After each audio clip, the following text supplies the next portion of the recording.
Hello, friends, and welcome to the PrepWell podcast. I'm your host, Phil Black. And if you have an 8th, 9th, or 10th grader with big aspirations, like the Ivy League, or military service academies like West Point, ROTC, or athletic scholarships, boom, you've come to the right place. My specialty, my superpower, if you will, is preparing families for these competitive programs. I'll teach you what your child should do, when they should do it, and how you can help. So stick around and prepare to out-prepare.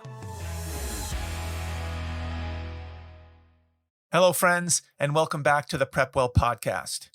If you haven't heard by now, the 9 universities that comprise the University of California, also known as UC schools, will remain test blind for the foreseeable future.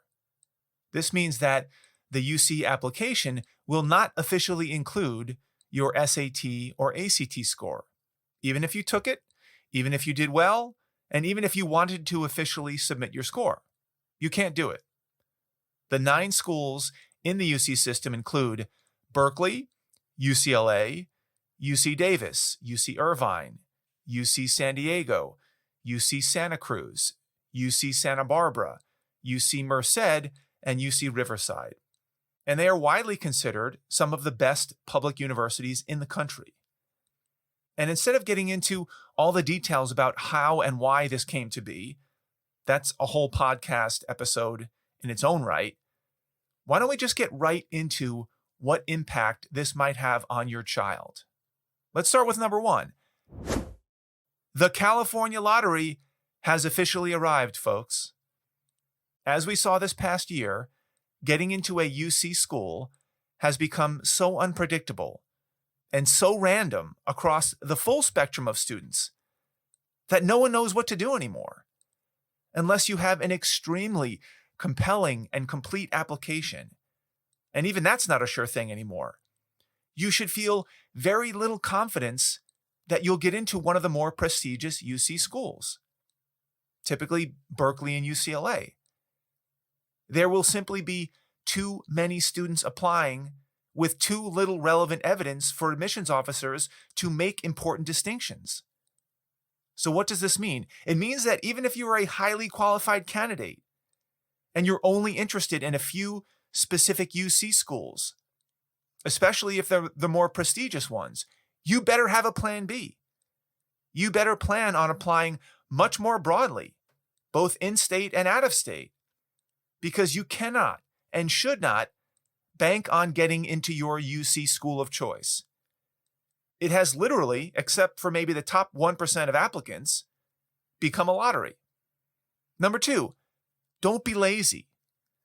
Despite all of the hype, as it stands now, this test blind policy will benefit a very, very small sliver of students. That is, number 1, students from California. Number 2, students who plan to apply only to UC or CSU schools. And 3, students who would not have a competitive SAT or ACT score. Let me go over that one more time. This is who it applies to. Number 1, if you're a student from California. Number 2, if you apply only to UC schools and CSU schools. And 3, if you would not have had a competitive SAT or ACT score. This is who the policy is really geared toward. Does that describe you? If it doesn't, then this policy is not helping you.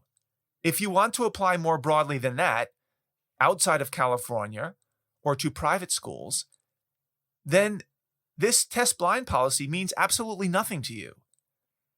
And again, for those of you who are not from California, let me go through some of this terminology.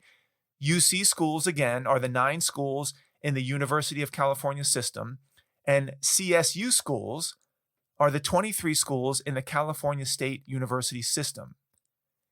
If you don't fall into this category, and you plan on applying to non-UC or non-CSU schools inside California, like a Pepperdine or a Santa Clara, or if you intend to apply to out-of-state colleges, a strong SAT or ACT score will still help you, even at the test optional schools.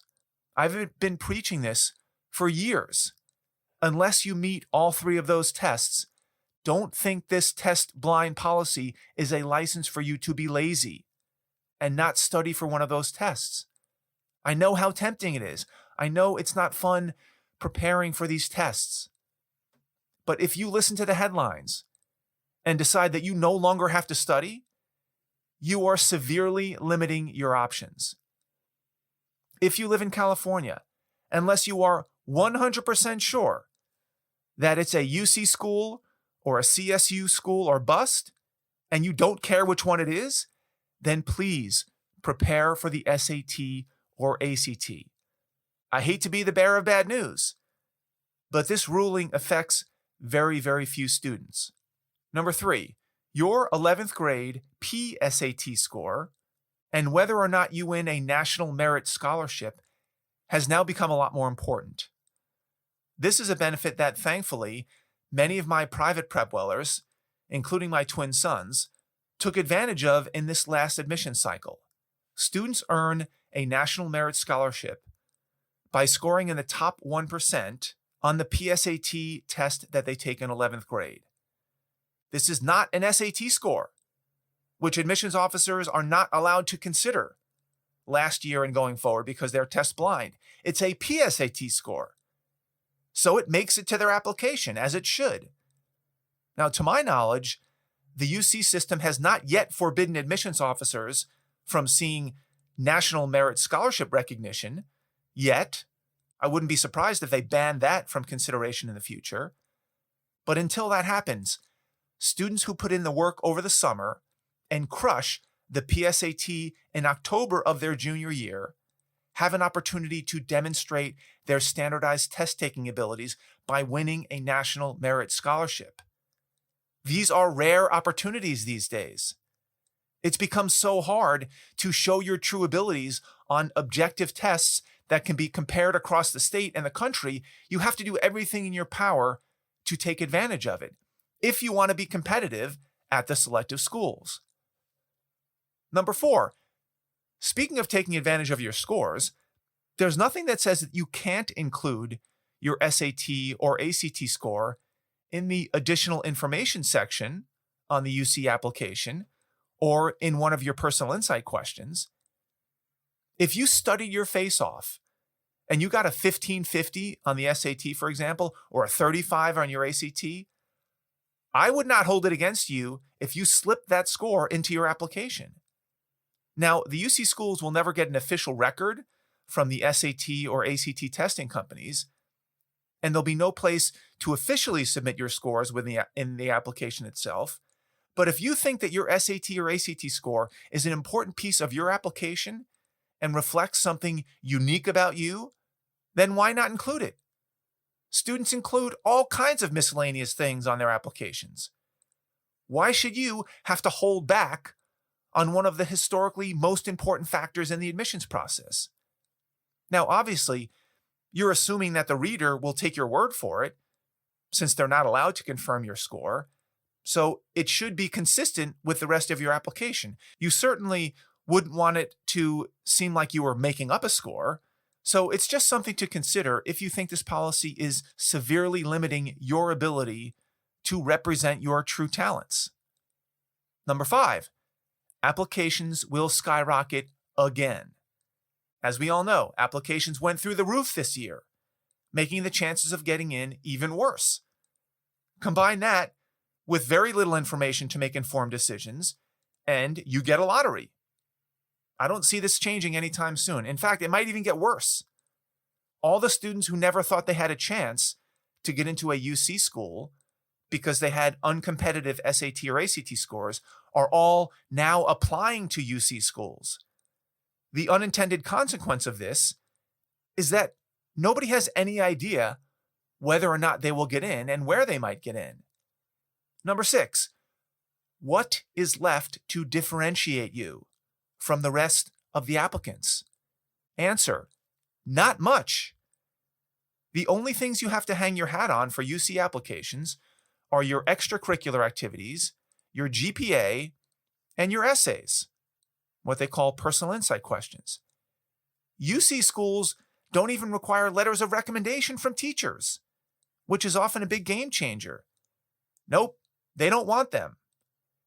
GPA, resume, and essays. That's it. And we all know how unreliable and inconsistent GPAs are. And the assumed rigor of AP classes in the past is now under a huge cloud of suspicion because of the discrepancies in teaching models and grade inflation during the pandemic. So what do you do? What can you focus on? What concrete changes can you make to compete? Well, number one, take this process more seriously, especially if you're from California and you've been assuming that your fallback school would be a highly regarded UC school. That's not a thing anymore. UC schools are officially no longer safety schools or default schools by any stretch of the imagination. So get your head around that and start adjusting your expectations and your actions. Number two, if you're still dead set on applying to UC schools, you should make sure that you're focusing on the things that matter to these schools, like GPA, a little bit, because the veracity of this number is under suspicion. So do your best with GPA. Number two, the rigor of your classes. That's pretty self-explanatory. Take challenging classes if you can. Extracurricular activities. Pick activities that matter, that further your cause, that will tell a compelling story about who you are and what you care about. And lastly, make sure you write excellent essays. And then pray to the lottery gods that you're picked from among the 180,000 other applicants. Number three, if you do live in California and you've gotten very comfortable with the idea of going to a UC school because of the cost or the proximity or the quality of the education, I highly recommend expanding your target list of schools outside of just the UC system. I would absolutely include CSU schools, California State University schools, there's 23 of them, and other private schools in California. And I would think seriously about out-of-state schools too. Now, the rub with out-of-state schools and even in-state private schools is that most of them will be far more expensive than an in-state school if you live in California. So you'll have to reckon with that fact. They could easily be 2 times as expensive or more. And of course, my overarching advice here is to enroll in PrepWell Academy if you aren't already enrolled, and engage in the content if you are enrolled and you're an existing PrepWeller. You will need my advice, not every few months or when you get around to listening to a random podcast here or there, but every week. To succeed in this process, you need to chip away. You need to keep your awareness high and make sure you're not falling behind. These days, college admissions is extremely unforgiving for parents and students who keep their head in the sand. Engagement, engagement, engagement. Early, early, early. I'm talking about 9th grade, 10th grade, not 11th and 12th grade. So let me try to summarize this because I know there are a lot of moving pieces here. I'd like to give you my 7 rules to live by when it comes to applying to UC schools going forward. Rule number 1, don't expect to get in. Period. It's that simple, especially not Berkeley or UCLA. I know that's a tough pill to swallow, but I'm here to speak the truth and let you know what's really going on. That doesn't mean you don't go for it or plan for it, but you can't count on it. Unless you have crushed high school and have listened to and heeded every bit of PrepWell advice since 9th grade, please don't bank on it. You'll likely get into a few UC schools, but don't count on it being the one that you specifically want. Rule number 2, unless you fall into that very small minority of students who will only apply to UC and CSU schools, study for the SAT or ACT. Don't sit it out. Remember, most schools are test optional, not test blind, which means you still have the opportunity to differentiate yourself. And we know from prior years that students that actually submit test scores have a greater chance of getting accepted versus those who choose not to submit their scores, especially now that availability for testing is so widespread. Rule number 3, take the PSAT in 11th grade seriously. Try to win a National Merit Scholarship Award. It might be your last chance to really show your true academic chops when it comes to standardized tests. And so far, it's still fair game to put on your application. Rule number 4, if you did crush the SAT or ACT, consider including that score somewhere in your application, the UC application. In my opinion, it's as relevant as any other piece of quote-unquote additional information that students use in this catch-all area. Rule number 5, start early. Start in 8th, 9th, and 10th grade. Start thinking about your extracurricular activities and how they might tell a story about who you are and what you care about. And if you want a full rundown on how to do this, specifically, listen to last week's episode, episode 85, or go back and review your PrepWell videos inside PrepWell Academy, where I lay it all out. Rule number 6, start your 4 personal insight questions early. The personal insight questions are on the UC application. Those have to be done very well. There's 4 of them. Start them early. If you do a crappy job on them, your chances of getting in will be even worse.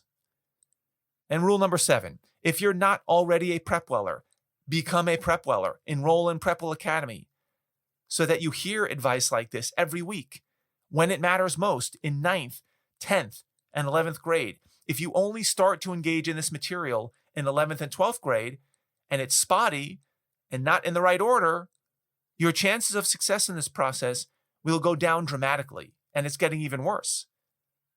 In fact, if you are a current sophomore, that is the class of 2023, and you are not yet enrolled in PrepWell Academy, you have 1 day to do so, because we officially close registration for sophomores on June 1st, when in the PrepWell world, you now become a rising junior, and registration is not open to juniors or seniors. So if you're a class of 2023 and you've been thinking about this, I suggest that you enroll today so that you won't be shut out tomorrow for the rest of your high school career. If you've been following along and you enjoy these weekly podcasts, your child will get even more out of the weekly videos inside PrepWell Academy. Give them the tools and advice that they need to navigate this process and that you need to navigate this process. This has been one of the most dynamic and ever-changing periods of time for college admissions in decades. Don't be left behind. And if you're currently enrolled in PrepWell Academy in 9th, 10th, or 11th grade, starting on June 1st, you will automatically be migrated into the 10th, 11th, and 12th grade curriculum, where you will continue to learn what the next year has in store for you. If you're an 8th grader and you've been patiently waiting on the sidelines to enroll in PrepWell Academy, June 1st is your moment. You should enroll as a freshman in the class of 2025 on June 1st in one of our 4 programs. I can't wait to meet the new crop of students who are ready to engage in this project sooner rather than later, when it matters most. That's all I've got for you today, folks. Thank you for tuning in. Thank you for the continued support. If you know a parent with an 8th grader, 9th grader, 10th grader, or 11th grader in high school that might find this episode helpful, please share it with them. You can do that by finding that small box with a tiny arrow pointing up. That's the share button. Click that button and text your friends the link to this episode with a little note from you recommending that they give it a listen. Of course, if you have questions, comments, an idea for an upcoming episode, please reach out to me by email, DM me on Instagram, PrepWell_Academy. Check out our blog, Facebook, or connect with me on LinkedIn. I would love to hear from you. Until next time, goodbye, good luck, and never stop preparing.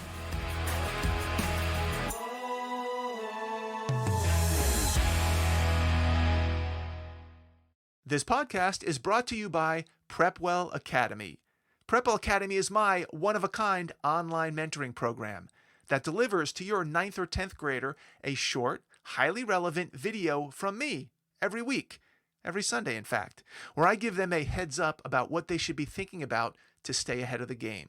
To get these valuable lessons into your child's hands, please head over to PrepWellAcademy.com and enroll your child today.